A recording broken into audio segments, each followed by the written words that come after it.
yanaonyesha kwa nini utawala wake uliamua kusitisha operesheni za kijeshi dhidi ya Iran na kuelekea kwenye makubaliano yaliyofikiwa wiki hii, yakisema kuwa kuendelea kwa mashambulizi kungegharimu Marekani mamia ya mamilioni ya dola kila siku, huku kukiwa na hatari ya kupungua kwa akiba ya silaha muhimu za kijeshi. Akizungumza katika mkutano na waandishi wa habari uliofuatiliwa kwa karibu duniani kote, Trump alisema kuwa vita vya muda mrefu dhidi ya Iran vingekuwa na gharama kubwa sana kwa Marekani.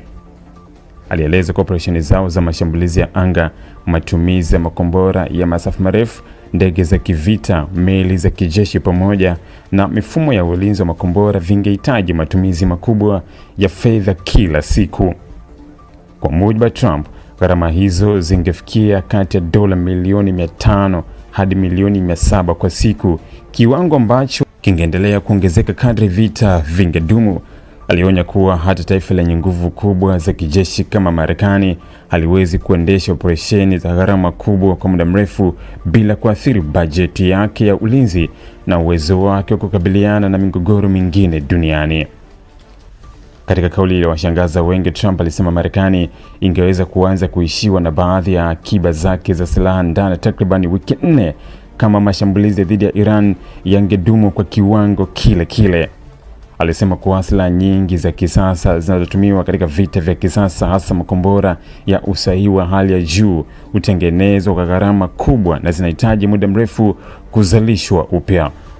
Mwisho wa siku unaweza kufika mahali ambapo una silaha chache kuliko unavyohitaji, Trump alisema, akisisitiza kuwa viongozi wa kijeshi walikuwa wakifuatilia kwa karibu kiwango cha matumizi ya vifaa vya kivita wakati wa operesheni hizo.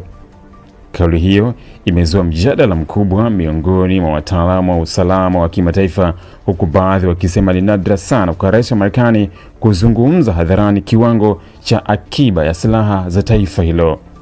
Wengine wanaona kama matamshi hayo yanaonyesha jinsi vita vya kisasa vinavyotumiwa kwa kiasi kikubwa na makombora ya gharama kubwa, jambo ambalo limeonekana pia katika migogoro mingine ya hivi karibuni.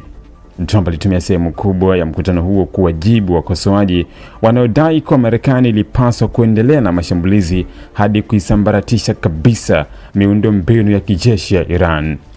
Alisema baadhi ya watu wamekuwa wakitoa maoni kwa urahisi bila kuelewa gharama halisi ya vita na athari zake kwa uchumi wa Marekani na dunia.